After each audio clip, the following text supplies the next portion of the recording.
Hi everybody, and today you find me just outside Aylesbury in the little village of Little Kimble at their railway station, which in 1914 was the site of a terrible double murder.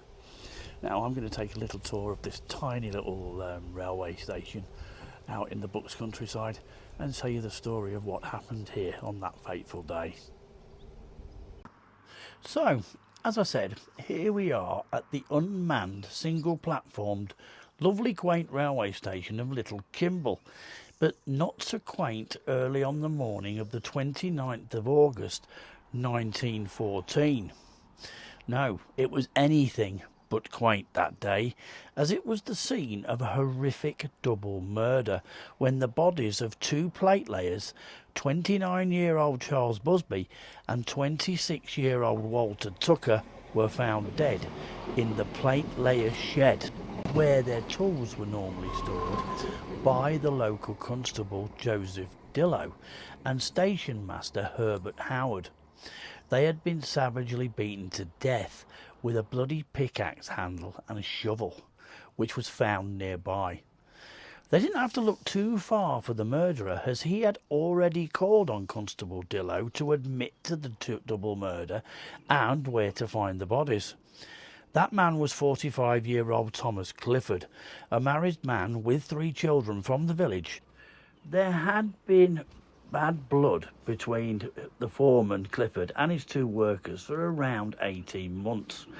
At one time, Clifford accused the pair of poisoning his tea, and another time accusing Busby of threatening to shoot him.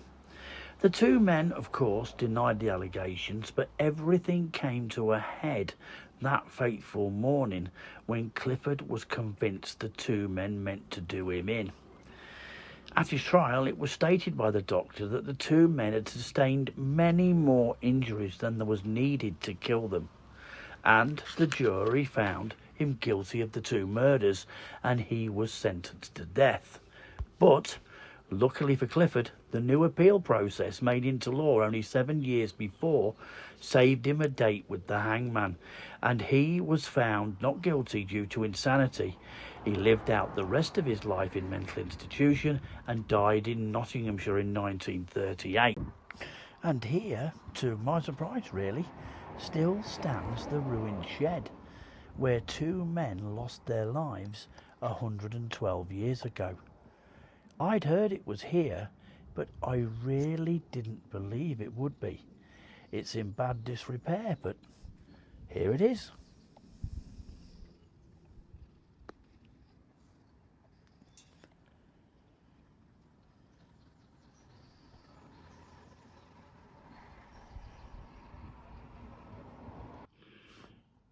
Hi everybody, I just jumped on here just to say I made that earlier in the summer and I've only just got it edited. Quite an interesting story. I like doing stories closer to where I live, in the Buckinghamshire area, that sort of thing.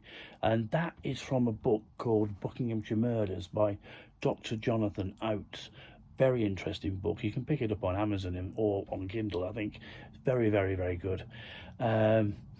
Just to say, thank you for listening. If you did enjoy it and you're not subscribed, if you could subscribe and give it a like, that would be fantastic. It helps the channel. It's not monetized. It just puts it out to more people. We just do it totally for fun. So anyway, from Lynn and I, just like to say thank you very much for watching and see you again soon. Thank you.